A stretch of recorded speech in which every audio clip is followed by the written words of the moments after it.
QGIS सॉफ्टवेअरमध्ये image registration कशी करायची हे आता आपण अभ्यासायचे आहे. इमेज रजिस्ट्रेशन करण्यासाठी सुरुवातीला QGIS सॉफ्टवेअर विंडो ओपन करायची. त्यानंतर आपल्याला ॲड लेअर, ॲड रास्टर लेअरमधून हवी ती टोपोशीट आपण ओपन करायची आहे.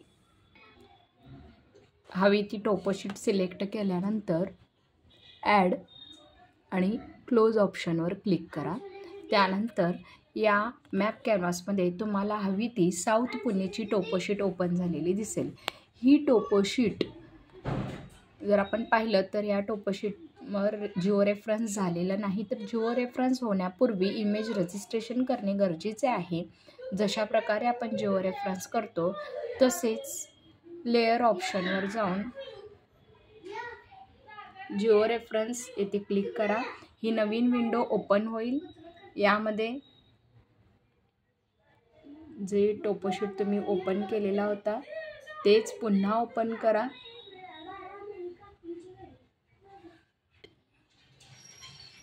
यानंतर आपण या विंडोमध्ये पाहाल की आपण तेथे ओपन केलेलाच टोपोशीट येथे ओपन झालेला आहे.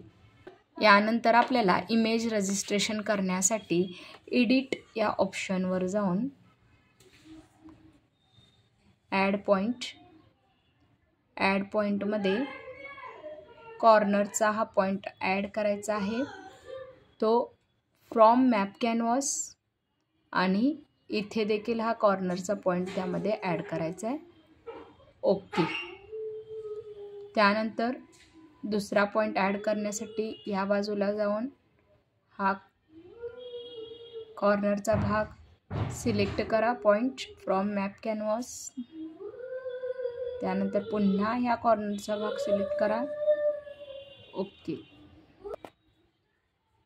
अशा रीतीने चारही पॉईंट या मॅप कॅनव्हासवरून सिलेक्ट करून ओके करायचे आहेत.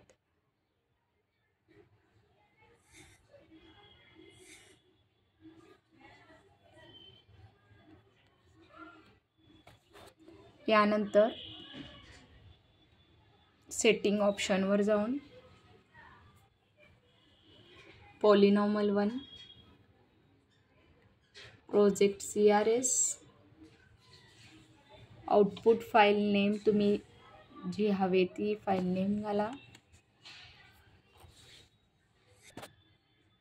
त्यानंतर सेव्ह करा. इथे नियरेस्ट नेबर आहे असेच ठेवा आणि ओके. त्यानंतर जिओ रेफरन्स सक्सेसफुल झालेला मेसेज आपल्याला येईल. रन केल्यानंतर ही विंडो मिनिमाइज करा. आपल्याला अशा रीतीने टोपोशीट हा टोपोशीट रजिस्ट्रेशन केलेला दिसून येईल. रजिस्ट्रेशन केल्यानंतर यावर जिओ रेफरन्सिंगची प्रोसेस केली जाते.